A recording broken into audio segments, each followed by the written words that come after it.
پکتیا کې د نیالګیو ایښودلو کمپاین پیل شو. د پکتیا ولایتي مسؤلین وایي نن د ټول ولایت په کچه د نیالګیو کینولو کمپاین پیل شو. د نیالګیو کینولو کمپاین چې د پکتیا پوهنتون په انګړ کې پیل شو، نورو عامه ځایونو ته به هم وغځول شي. د یاد کمپاین د پیل مراسمو کې د پکتیا د کرنې اوبو لګولو او مالدارۍ رئیس مولوي عبدالرؤف سعید وویل چې سږکال به د کرنې ریاست له نورو دولتي ادارو او د موسسو سره په ګډه په ټوله پکتیا کې څه باندې 200,000 میوه لرونکي او بې میوې نیالګي کینوي. الحمدلله په پکتیا کې سږکال تقریبا موږ د زراعت ریاست همدارکم ته د مختلفو مؤسساتو همدارکم ته د قریدارانو لخوا تقریبا 2,13,000 نیالګیو اراده لرو چې په پکتیا ولایت کې کینو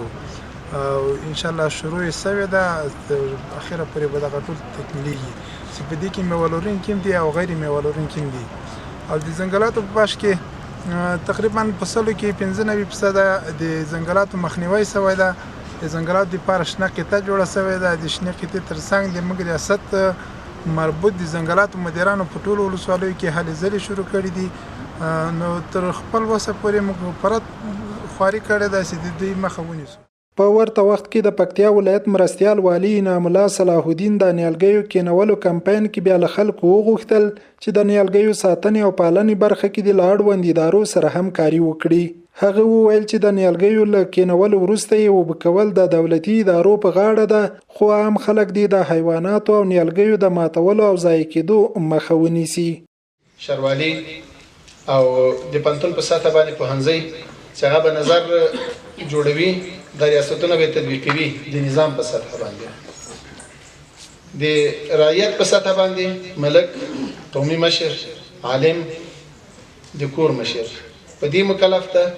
چې دا خو مسؤلیت احساس کړي چې یوه ونه د ځان یوه د ګران افغانستان لپاره هم کېنوله.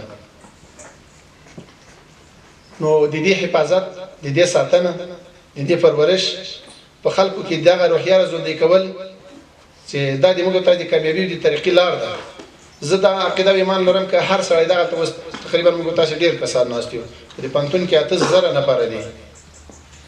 محصلین، تنه استادان او محصلین 8,000 نفره. که 8,000 ونې کینول سي په مدارسو کې، په مکاتبو کې، په زرګونو په لکونو شاګردان لرو، که هر یو یوه ونه کینوي دا همداسې دوامداره یې سره کینوو 20 کاله بعد. زه ته دې ته نه محتاج چې غره لرګی وویو، زه ته دې ته نه محتاج چې غاز او سکاره واخلو، زه ته دې ته نه محتاج چې خپل پیسې مصرف کړو، بلکې د دغه ځنګلاتو لارې نه د ما ته پیسې راځي. ځنګلات محفوظ، زراعت محفوظ، د موږ تاسو حیات او ژوند محفوظ. کته وایي چې دا به څنګه ساتم، په دوه رقمه به ساتي، معنوي او ظاهري. معنوي ساتلو لارې هم درښیم چې الله جل جلاله خامخا به ونشته کوي. د پکتیا د ژوند او چاپیریال ساتنې ادارې رئیس عبدالهادي هدایت وویل چې په تیرو 2.5 کلونو کې پکتیا کې د نیالګیو په کینولو او ځینو نورو چارو په ترسره کولو سره تر یوې اندازې د هوا ککړتیا راکمه کړې، خو لا هم زیات کار ته اړتیا شته. هغه له خلکو وغوښتل چې د چاپیریال او د هوا د پاکوالي لپاره د نیالګي کینوي ساتنه او پالنه دې هم وکړي. سیستم مخکې هم موجود وو، خو البته هغه هڅې وي هغه چې دومره تاسې هم پوهېږئ چې تر ډېره حده پورې د هغوی هغه فعالیتونه تر مرکزونو پورې هغه محدود وو. اوس الحمدلله سرتاسري په ټول افغانستان کې امن ده، د هر نوع فعالیتونو لپاره زمینه مساعده ده. اوس الحمدلله موږ ویلی شو چې په دغه 2.5 کلنه یا 3 کاله تقریبا چې فرق کېږي تر 40 درجې پورې، تر 40% پورې د هغه محیط زیستي اثرات د ځنګلونو په احیا باندې، ځنګلونو د ساتنې له وجې نه الحمدلله کنټرول شوي دي. په کې به ان شاء الله دا پروګرام نور هم وده وکړي او دا تاثیرات به ان شاء الله کېږي، ځکه امارات مصمم ده چې هم سرسبزي برخه کې او هم د ځنګلونو د وهلو د مخنیوي په کنټرول کې جدي ده ان شاء الله تعالی، چې د دې په مخنیوي کې به او د دې مخنیوي به سبب دي چې د افغانستان چاپیریال او وضعیت ډېر د پکتیا یو شمېر اوسیدونکي د نیالګیو د کینولو کمپاین ته خوښ دي، خو وايي حکومتي مسؤلین دي د نیالګیو ساتنې او پالنې ته هم منظم سیستم برابر کړي. د مرکز ګردیز یو اوسیدونکي ډاکټر انزرګل امینزي وویل هر کال پکتیا کې په عامه ځایونو کې زرګونه نیالګي کینول کیږي چې ډېری یې د نه پاملرنې له امله بیرته وچیږي. د ونو کینول باید چې هر افغان هر ملت چې په افغانستان کې اوسیږي یو ونه که کینوي چې واسي کیږي اجر دی ثواب دی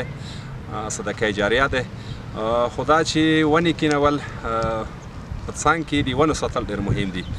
موږ تاسې په دې کم وختونو کې ولیدل چې د تیرې په باغ کې د تیرې په ساحه کې په زرګونه ونې مونږ کینولې خو بدبختانه چې ساتنه یې ونه شوه د هغو ونو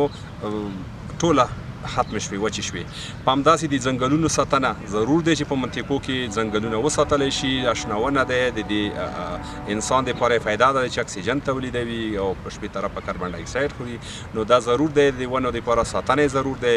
او په مقابل کې موږ یوه خواست هم لرو چې دا ځنګلونه په عموما په پکتیا ولایت کې ډېر دي د خلکو همدا یو عواید و دی بند کړي دي د دولت امارت اسلامي طرفه نو ډېره ښه خبره دی د ځنګلونو ساتنه په موږ ټولو فرض دی خو که د کشتیپې په کانال کې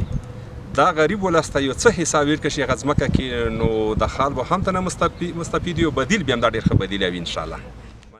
د پکتیا د کرنې ریاست مسؤلینو دا هم وویل چې سږکال به د یو شمېر موسسو په مرسته په دغه ولایت کې له منځه تللي ځنګلونه هم یو څه بیرته احیا کړي.